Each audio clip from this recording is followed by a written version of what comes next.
Господи Исусе Христе, Сине Божий, помилуй меня грешного.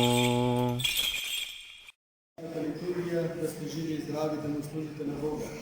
В името на Отецът и Синът и Светия Дух. Амин.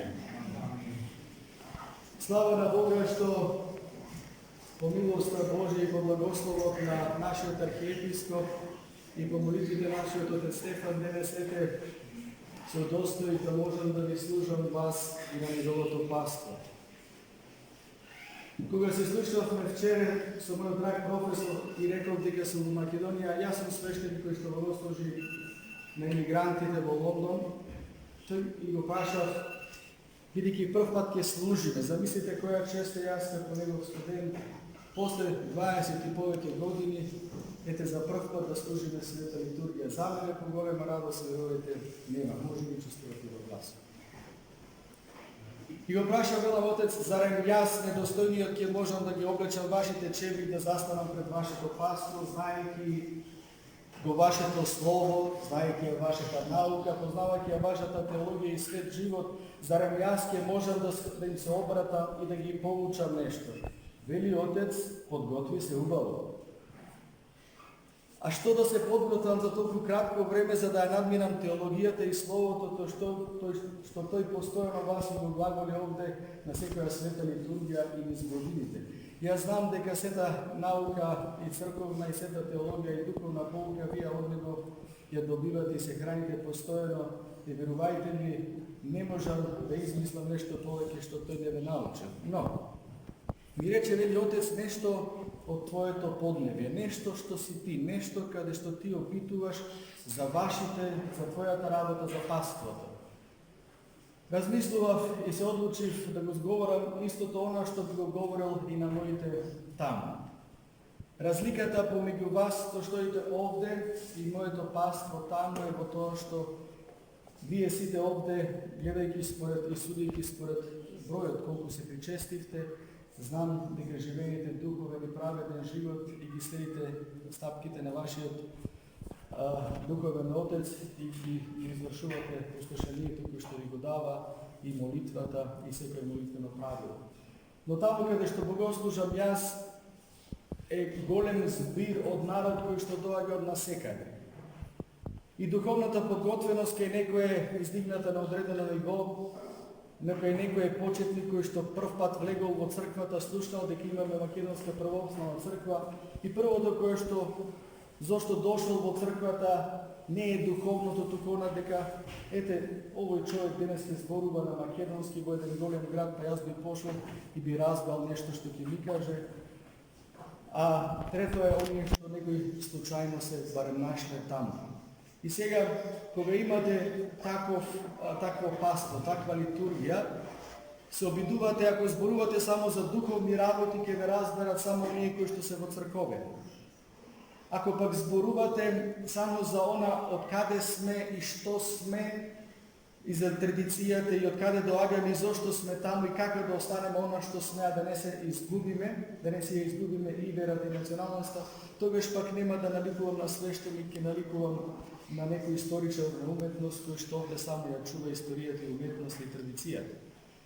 За на крај да се обратиме на оние кои што случајно залутале да им го објасниме Евангелието, или да ако пак не им го објасниме Евангелието, тие не би разбрале зошто дошле или пак не би се нафатиле да доаѓаат почесто. И затоа секогаш практикувам да им го објаснам Евангелието, да објаснам што правиме, зошто сме таму, во кој период од годината, ако е пост, зошто се пости, ако е пост, каков е постот, како се пости, кои се правилата и на крајот да дадам и духовна pouка. По истиот пример и денес ќе ви се обратам, затоа што така сметам дека е најправилно и така најдобро знам. Во денешното евангелско четиво е многу, барем за мене, лесно за објаснување, да се надевам и вие го разбравте.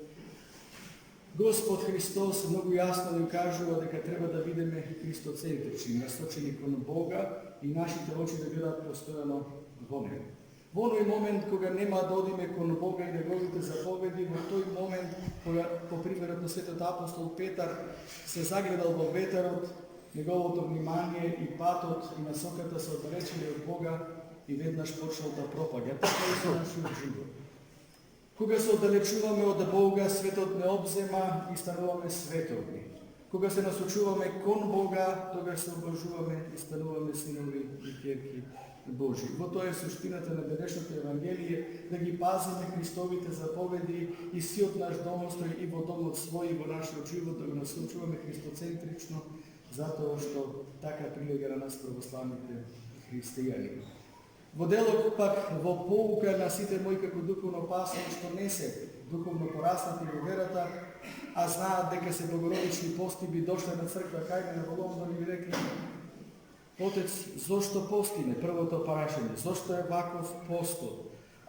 Дали треба да сум исповеден? Дали ако постам на крајот на за празникот на Успение ќе ме причестиш и така натаму? Јас сум должен да им објаснам како на мали деца, зошто постиме. Меѓутоа за нив би било неразборано ако не ја знаат духовната поука претходно зошто би постеле и како би постеле, како претходно би се исповедале, би добиле благослов за пост, а потоа и да се причестиме. Духовната порака од мене кон ни би била за овој празник кој што престои, како ова се богородични пости, но не само богородични. Овие пости се дихотомни. До преображение се пости кои што се постат за Бога, а од светото преображение Господово до Успение на Богородица за Богородица. Но еве, кога веќе ги на народски така се наречени богородични пости, треба и да им се објасне на луѓето зошто се така. Посветени се на Мајката Божја Богородица, на пречистата, преблагословена, преславена Мајка која што се удостоила да го прими во утробата така наречената ширша е небес, поширака од небесата, оној што не е вместив во човечката природа, да го прими Бога во себе и да го роди Спасителот Господ Христос. И замислете сега таа пречистата, преблагословената, преславната и таа самата постела. Значи постела и се молела до крајот, додека се до незиното Успение. И ако може таа пречистата наша Богородица да пости и да се подвизува како секоја добра мајка за наш пример, така и ние возрастните посебно треба да знаеме на дечињата, да им објасниме зошто постиме. Ако некој што е толку пречист, што се удостоил за толкова голема благо да го прими Бога во себе, постела, се подвизувала до крајот на својот живот, тој пример треба и ние да го следиме. Токму по тој пример на Богородица се воспоставени овие пости и ние ги постиме и се вторите по-строго пости после великденските, но пак ќе речам, уште пред да го започнеме постот, секој православен христијанин треба да се има свој духовен отец, кој што ќе му благослови по кој редослед се споведта да пости, за да може да се удостои да прими светата причест.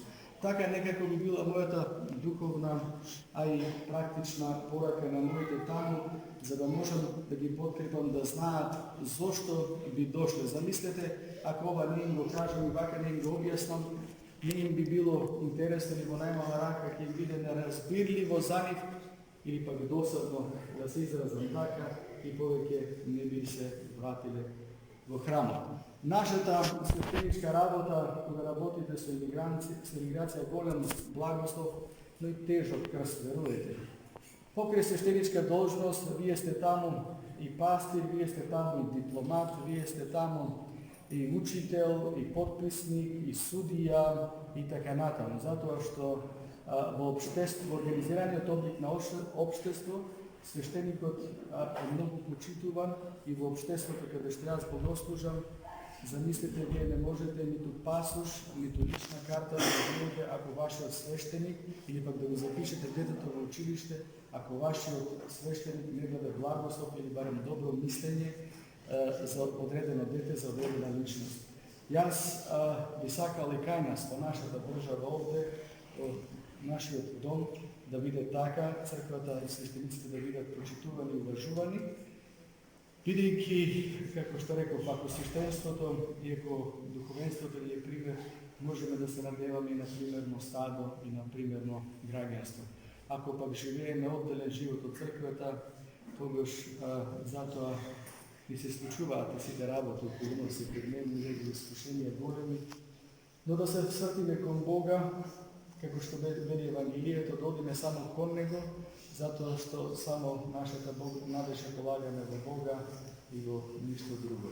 Да сте живи и здрави, Господ да ви благослови. Уште еднаш да му се заблагодарам на мојот почитуван професор и отец и собрат на нивата Господова, кој што се надевам денес не го посрамив. Јас го имам за пример во животот свој, не го посрамив, затоа што навистина тој со својот пример и науката и со својот живот навистина представува пример за секој иден студент и секој иден пастир и свештеник на нивата Господова. Благодарам отец Ника. Глаголај истину, всем сердцем своим. Аллилуйя, аллилуйя, аллилуйя.